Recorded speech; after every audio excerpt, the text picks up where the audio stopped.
Later in life, Moses murders an Egyptian overseer who he saw abusing a Hebrew slave. He flees Egypt to avoid the consequences of the sixth commandment. He arrives in Midian and helps the daughters of the Midianite priest who are being prevented by shepherds from accessing a well. The daughters report back to their father and say, "An Egyptian delivered us out of the hand of the shepherds, and also drew water enough for us and watered the flock." Exodus chapter 2, verse 19. This again shows that a Hebrew in Egyptian clothes was simply taken for an Egyptian. There is a famous episode in Exodus when God speaks to Moses through a burning bush. This is the first encounter between God and Moses. What is not as well known is that Moses asked for divine proof to show the elders of the Israelites that he really had been sent by God. He is given the ability to perform 2 miracles. The first was turning a rod into a snake. The second was Moses turning his hand white. God then gives a commentary on the miracles. "And it shall come to pass, if they will not believe thee, neither hearken to the voice of the first sign, that they will believe the voice of the latter sign." Exodus chapter 4, verse 19. The object of having 2 miracles was obviously to convince everyone. It is evident from the story that the purpose of the second miracle was to convince those who had not been impressed by the first one. This strongly suggests that the second miracle was seen as more impressive. The divine commentary above turned out to be as good as hindsight because Pharaoh was not impressed by turning rods into snakes. Moses performed the second miracle in front of the Israelite elders. We are told in the Torah that there were 600,000 men amongst the Israelites. Assuming a very conservative estimate of 1 elder for every 1,000 men would give Moses an audience of at least 600 elders. The change of hand color to white would have to be visible from a distance, given a minimum crowd of 600. A change of color from tan to white would not be visible from the back of the crowd and would not be seen as more impressive than turning a rod into a snake. The only change of color that could be seen by everyone in a crowd and would be more impressive than the first is a change from a black complexion to a white one. The changing of skin color is mentioned again in a little-known episode from the book of Numbers. It occurs as a punishment. And Miriam and Aaron spoke against Moses because of the Ethiopian, Cushite woman he had married, for he had married an Ethiopian woman. And they said, "Hath the Lord indeed spoken only by Moses? Hath he not spoken also by us?" And the Lord heard it. And the Lord came down in a pillar of the cloud, and stood in the door of the tabernacle, and called Aaron and Miriam, and they both came forth. And he said, "Hear now my words. If there be a prophet among you, I, the Lord, will make myself known to him in a vision, and will speak to him in a dream. My servant Moses is not so, who is faithful in all mine house. With him will I speak mouth to mouth, even apparently, and not in dark speeches. And the similitude of the Lord shall he behold. Wherefore then were ye not afraid to speak against my servant Moses? And the anger of the Lord was kindled against them. And he departed from off the tabernacle, and behold, Miriam became leprous, white as snow. And Aaron looked upon her, and behold, she was leprous. And Aaron said unto Moses, Alas, my Lord, I beseech thee, lay not this sin upon us, wherein we have done foolishly and wherein we have sinned. Numbers chapter 12, verse 1. Biblical writers of European ancestry have historically viewed this passage as Miriam expressing disapproval of intermarriage between Hebrews and Ethiopians based on skin color. Anyone who accepts this interpretation, however, also has to accept that to speak against an Ethiopian's color is to sin and have done foolishly. The punishment in this light would indeed be ironic. Black biblical writers, on the other hand, have stressed the cultural differences between Hebrews and Ethiopians, Midianites, as having been the reason, and have denied color being the issue. Some interesting facts emerge from the passage.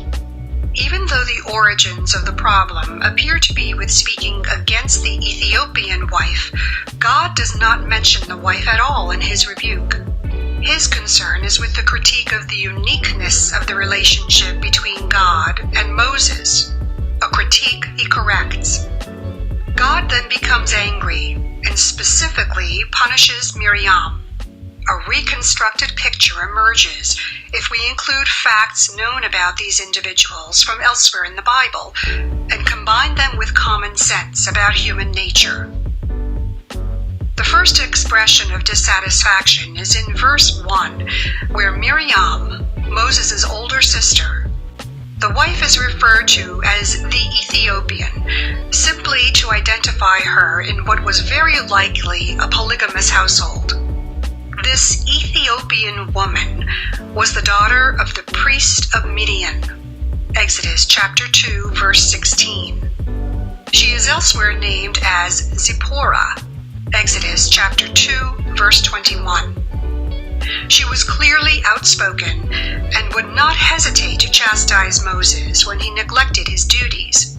See Exodus chapter 4, verse 25. Miriam's friction with Zipporah can be seen as a battle for influence over the prophet between his older sister and his outspoken wife. Miriam instigated this, but could not motivate Aaron to side with her on this basis alone. Hence, the inclusion of "hath the Lord only spoken" by Moses. This would have been easy to exploit because Moses was slow of speech and of a slow tongue. Exodus chapter 4, verse 10, while Aaron could speak well. Exodus chapter 4, verse 14. Yet it was the Moses who was chosen as the prophet. In the story, God was evidently happy to leave human affairs to humans until the dispute involved him. When God steps in, the real instigator of the problem is punished, and Aaron gets off with a warning. The Ethiopian wife is clearly not the real issue, whether because of color or culture. In any case, Aaron and Miriam are family with Moses in the story. Since it took a miracle for two of them to turn white as snow, in contrast to their natural complexion, we can be sure none of the family were white. Not being white is not the same, however, as being black, so we shall see whether the precise complexion can be narrowed down. The Levitical Laws. Moses received Levitical laws regarding cleanliness while in the wilderness with the Israelites. These laws tell a similar story about the general complexion of the ancient Hebrews. We are introduced to the concept of biblical leprosy. When a man shall have in the skin of his flesh a rising, a scab or bright spot, and it be in the skin of his flesh like the plague of leprosy, then he shall be brought unto Aaron the priest, or unto one of his sons the priests. Leviticus chapter 13, verse 2. A rising is clearly any swelling above skin level, and a bright spot is any area lighter than the rest of the skin. We are then told in verses 4, 39, and 28 that if the bright spot be white in the skin of his flesh, and in sight be not deeper than the skin, and the hair thereof be not turned white, then the priest shall shut up him that hath the plague 7 days. Verse 4. And behold, if the bright spots in the skin of their flesh be darkish white, it is a freckled spot that groweth in the skin, he is clean. Verse 39. And if the bright spot stay in his place, and spread not in the skin, but it be somewhat dark, it is a rising of the burning, and the priest shall pronounce him clean. Leviticus chapter 13, verses 4, 39, and 28. We are thus told that the Hebrews were neither white, nor dark white, nor somewhat dark. One could reasonably say that they were not Nordic, Mediterranean, nor of a tawny complexion. This certainly narrows down the complexion possibilities. In regards to hair in Leviticus, we read, "If a man or woman have a plague upon the head or the beard, then the priest shall see the plague. And behold, if it be in sight deeper than the skin, and there be in it yellow thin hair, then the priest shall pronounce him unclean. It is a dry scall, even a leprosy upon the head or beard. And if the priest look on the plague of the scall, and behold, it be not in sight deeper than the skin, and that there is no black hair in it, then the priest shall shut him up that hath the plague 7 days."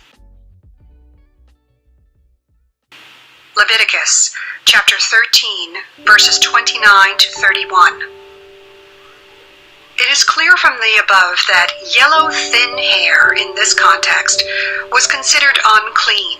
Won't let you get away with this!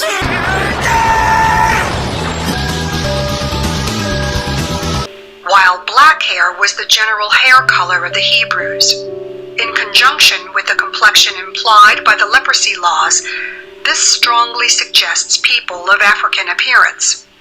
The Fitzpatrick skin tone chart explains the inverse relationship between the susceptibility of skin to solar damage on the one hand and trauma, UV-induced pigmentation on the other. Its development started in 1972 with the research of Dr. Thomas Fitzpatrick of Harvard Medical School. The more susceptible one is to solar damage of the skin, then the less susceptible they are to trauma-induced or UV-induced pigmentation increase. Please note, the Fitzpatrick skin tone chart can be found on the website of the New Zealand Dermatological Society Incorporated, dermnetnz.org. The complexion range amongst the ancient Hebrews was from brown, similar to Beyoncé's complexion, to dark brown, similar to Naomi Campbell's complexion. This is in agreement with Moses and Joseph being mistaken for Egyptians, Moses' hand turning white as an impressive miracle, and his sister Miriam being punished by a complexion so at odds with her general appearance.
Thank you for watching False Camera Action. Before you go anywhere, don't forget to click subscribe.